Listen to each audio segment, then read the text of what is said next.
most definitely Lady P to you. And as I did mention, that definitely today we have a very, very special guest. As much as we could have had this interview virtually, but one thing about us, we definitely wanted to brag and have him in studio. We are about to be in conversation with South African politician as well as businessman. He goes by the name of Mmusi Maimane. And without wasting any further time, we're definitely welcoming him to the show. How are you doing today? Good afternoon. I'm so glad to be here. It's my great privilege, and this is my home. This is the Eastern Cape, in the Ateta Ngumxhosa. This is my hometown, so I genuinely enjoy and love being here. Amazing. Now let's definitely get into it. Let's start with the man behind the name. Who is Mmusi Maimane? Now, when all the cameras are off, who are you? Mmusi Maimane is a proud Kaizer Chiefs supporter. No, first things first. I have to be, but I'm a proud Sowetan. I grew up as a child of mixed descent. My mother, Mwakwasidloi, my mom, Tatam Maimane. So I'm of mixed heritage. I grew up, I suppose, like any other child through the 80s, facing what was an incredible and evil system of apartheid, but lived through it, the best and the worst of this country. I love music and love jazz, and more than anything, I have shared deep faith, gave my life to God when I was in high school, and started to serve God both in church and just in activism. And today find myself genuinely believing that this country, God is still interested and wants to do something significant in it. So when you say, for me, my life has been one that has been guided by that. I'm married to one wife. I have 3 kids. And I've just completed a PhD in local governance. And so that's what I do. That's who I am. All right, amazing. Now, how was your childhood? I want to know, was there anybody who had like a great significant impact to being the man that you are today? Look, our lives are a camouflage of so many things and so many people. But I think to point out one, there was a Catholic nun called Sister Christina Mutlo, who I went to a Catholic primary school when I was growing up, and she was a Black consciousness activist. And more than that, she was someone I could look up to, who, as growing up as kids, said to me, Mmusi, don't, as a Black person who's growing up in a system that calls you less than, believe that. And she pushed us. She pushed us to think about things, to be critical about the world, to she would jokingly say, you don't just say you were playing on the grass, you say you were on the lawn. You must talk so that people whoever it is, can respect you, not because you speak proper English, but because you exhibit intelligence. So Sister Christina is probably one of the most influential people, and she passed on a number of years ago, but her impact in my life has been profound. Is one of the people that I can point to, but there's so many others. Others now. Okay, amazing. Now let's definitely look into the educational life. As a mentor, what advice would you give to young individuals out there, specifically like me, even Lisa's that are out there? What would you tell us today? I guess for me, my mother was a cashier and didn't work most of her life, most of my, at least high school life, and my father worked in a factory. And I start with them because I think you should never assume yourself, regardless of the circumstances from which you come from, ever think that that's what should define your destiny. Keep pushing. And never, never, never. If there's one advice I would say hold on to, is never quit. Because society will tell you to give up. Society will tell you to give it a miss. You've got to say to yourself always, I'll never give up. I'll keep fighting. And that's why in some ways, the seduction to quitting in this country is always there. You want to give up on this country. But I never, never want to give up. And so for me, if I tell my kids that, life isn't just about talent or whatever. Life is literally about getting in there, outworking people, and never giving up. And never giving up. Yeah. All right, I love that. Now, you've started initiatives outside of, formal politics. What role do you think business entrepreneurs play in building the society? Look, the the struggle today is a struggle for the economy and for jobs. I think that the best we can do now is to figure out how to make people wealthy. Mm, Like, I happen to think that sometimes in our thinking, we think that pro poor policies are the way, but they sometimes end up being poor policies. mm, mm, Business has a fundamental role of being able to take people from poverty to middle class to wealth. true. And I think business people need to connect with that mission. Whenever I hear people even say, no, we're a kingdom business or this, what they mean by that is that they tie it to the church. And I'm like, that's the last of what should be your primary thing is that people who work for you must experience wealth. Mm, mm, And I think business has a powerful role in that. And I know for me, certainly having been engaged in business, work isn't just about reward, it's also about dignity mm. because poverty robs people of their own dignity. So I've sought to work my best in making sure that we give dignity to people who are poor because that's in many ways some of the work that we do in business. All right, ladies and gentlemen, to those that have also joined the conversation, we are in conversation with the one and only Mmusi Maimane. Now, what do you think is the untapped potential of South Africa's youth just outside of politics? I think young people are incredible. I really do. I genuinely believe young people are phenomenal. I I think that maybe in some ways that we haven't given them enough opportunity in this country. Mm, But whether it's be through sport, you've got Akani who's doing an unbelievable work. You've got our under 20 team who's just done phenomenally well.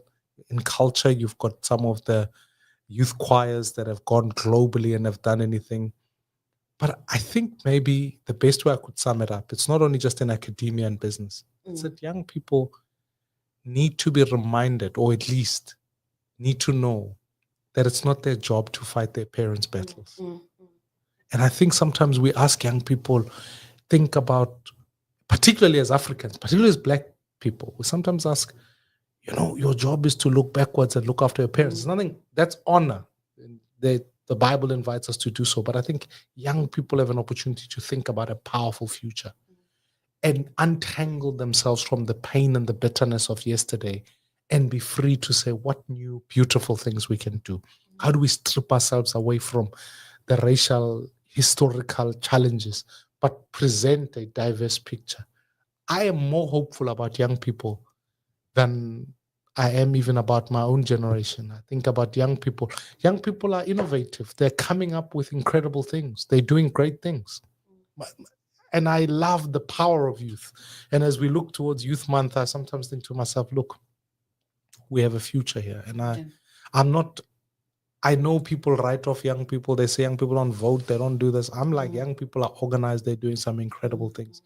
I mean, I think about this young girl now who's just completed an actuarial degree at 17. sure. So it's a young person doing some unbelievable things. There are two young students who came up with an app for helping people learn in academia and all of that sort of stuff and giving opportunities.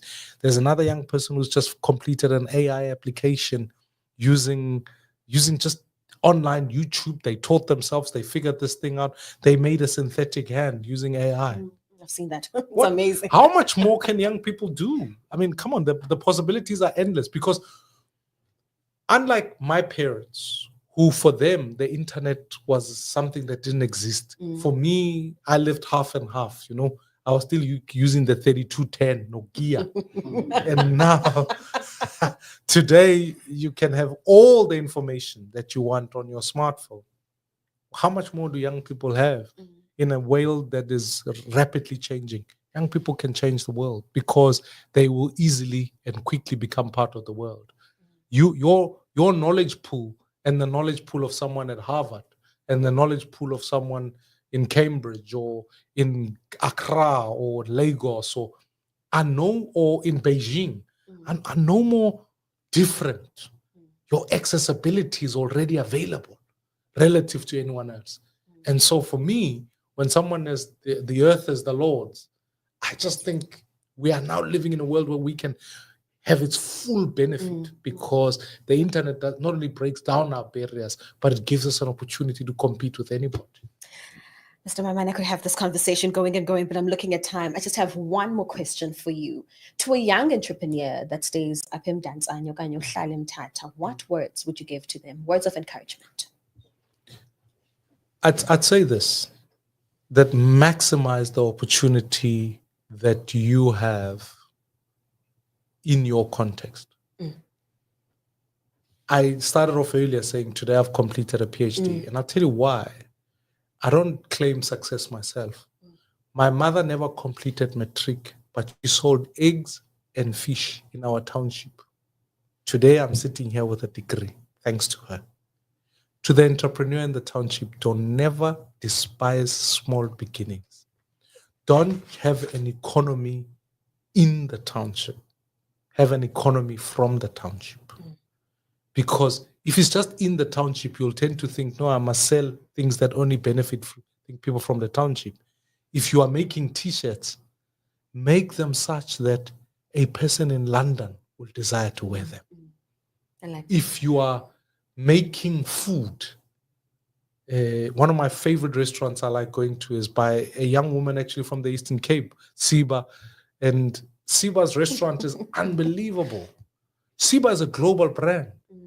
But she started off, even her story, if you go for a dining at a restaurant, it reflects some of the elements that come from the Eastern Cape, from the rural villages. But she's a global brand. Don't despise small beginnings, but at whatever level you are, be the best. If my mother, through selling a tray of eggs, could get her son to do a PhD, what can you do? So come on, mine, if I look back at it today, there's something I'm grateful for to this country. But I want to say to each young person, it is in your hands in many ways, and we've got to fight to make sure that crime doesn't affect you, that you are best educated, and all of that. That's for me to fight for. But for you is to get up and take whatever opportunity you have and make the best with it. I mean, I know the president proudly talks about this 350 thing, but I went to an ice cream shop that was started by young people who were earning a social grant during COVID in the township in Soweto. Young people making it. And so to the entrepreneurs out there, you are an entrepreneur, not because you have everything you need when you start. You're an entrepreneur because you take the little that you had and can do something phenomenal with it. Amazing. I know that I'm definitely not the only one that's actually inspired. I think all the ladies that are with me, the young ones today, are definitely inspired. And to everybody that watched, thank you so much, sir, for joining us. And we wish to have more fruitful conversations. I'd love to do that. And I love this place. And wish you unbelievable success. Change the world. Let's not dream small, guys. The world does not accommodate smallness. And no one is going to give you anything. It's the same as freedom. No one grants it. You go in there, you take it, you wrestle it down, you own it, and you make sure that you do with it the best you can for the next generation. So to me, sometimes it gets tough and circumstances are hard. I get all of that. And I'm not dismissive of it. I'm sympathetic of that full argument that sometimes you live in a township, you don't even have 1 rand for anything. You can't print a CV, you can't do anything. But never quit, because you've got to wake up every day and never lose fight. I think the people who have died are those who have quit. But actually, I don't want to go to a gravesite with dreams still buried there. I'd rather literally live with people, wake up every day to fight.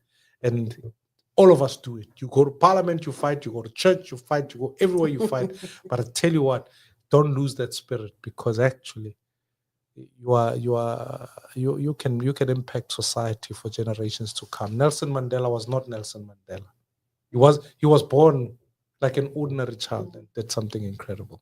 All right, I think my producer is going to kill me. Ladies and gentlemen, it's definitely been amazing, but we definitely have to cut it.